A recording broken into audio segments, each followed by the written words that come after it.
Imagine this. Governments across the globe proudly announcing their ambitious plans to push electric vehicles into the mainstream, setting bold targets to phase out gasoline cars and promoting a greener, cleaner future. But fast forward a few years, and those same streets that were supposed to be buzzing with sleek EVs are now littered with unwanted electric cars, gathering dust in junkyards. How did we get from a supposed green revolution to a mess of abandoned EVs? It turns out, when government policies prioritize production quotas over market demand, things can go off the rails fast.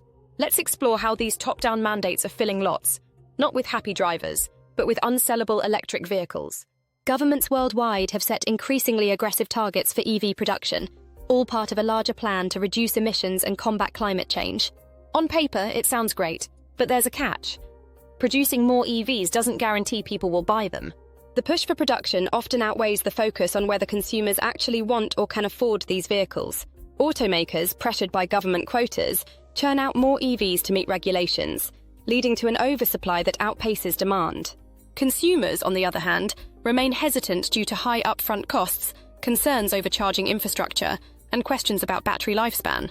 Even with subsidies, the financial and logistical challenges of owning an EV are significant barriers for many. With more EVs rolling off assembly lines, you'd expect to see the roads filled with them. Instead, a different trend emerges: EV graveyards, lots full of unsold electric vehicles. Automakers are producing to meet quotas, not market demand, leading to massive unsold inventories piling up at dealerships. These vehicles, built to tick regulatory boxes, often remain unsold, depreciate in value, and become liabilities. Compounding the issue is the rapid depreciation of EVs. Unlike gasoline cars that hold value reasonably well, EVs lose their worth quickly due to concerns over battery degradation. A degrading battery means reduced range and expensive replacements, making these cars less appealing in the second-hand market. As a result, many EVs end up in junkyards long before their gasoline counterparts would.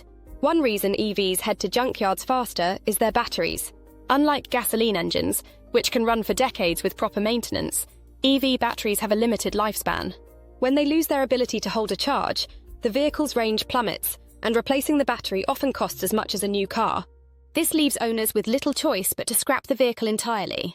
Add to that the high cost of repairs. EVs require specialized mechanics and parts, making repairs expensive and inaccessible to many. Additionally, recycling EV batteries is a complex and costly process. Junkyards are often unequipped to handle the safe disposal of lithium-ion batteries, leading to an environmental headache that undermines the green promise of EVs. The disconnect between government policies and consumer realities is glaring. Politicians set ambitious production targets without addressing the practical challenges consumers face. One significant barrier is the lack of reliable charging infrastructure, especially in rural areas and apartment complexes.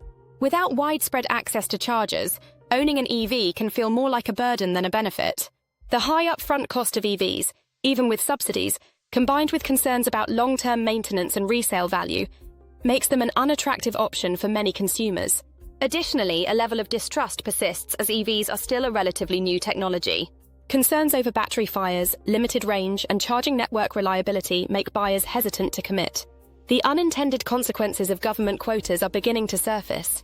The environmental argument for EVs hinges on their ability to reduce emissions, but when EVs are scrapped prematurely due to battery issues, the benefit becomes questionable. Lithium-ion battery disposal is a complex process, and the growing pile of battery waste is creating new environmental concerns. Overproduction also hurts automakers, who face financial losses from unsold inventory. This economic strain can lead to layoffs, factory closures, and price drops, disrupting the industry as a whole. So what's the solution? Matching production with demand is a good place to start. Governments need to prioritize building a robust charging infrastructure to support widespread EV use. Without reliable chargers, adoption will remain slow, and the disconnect between supply and demand will persist. Investments in battery recycling technology are also crucial to address the growing problem of battery waste. Creating efficient and sustainable recycling systems would ensure that EVs are environmentally friendly throughout their life cycle. Encouraging hybrid vehicles as a transitional step could provide a practical alternative to a full EV shift. Hybrids combine the benefits of gas and electric power, offering a more gradual transition for consumers and infrastructure alike. The current approach of flooding the market with EVs without addressing the practical challenges of adoption isn't sustainable. Top-down mandates need to be balanced with real-world considerations to create lasting change. By focusing on consumer needs, infrastructure development, and sustainable practices, we can ensure that the push for EVs aligns with market realities rather than political ambitions. Only then can we create a truly green future that works for everyone, not just for politicians and corporations chasing quotas.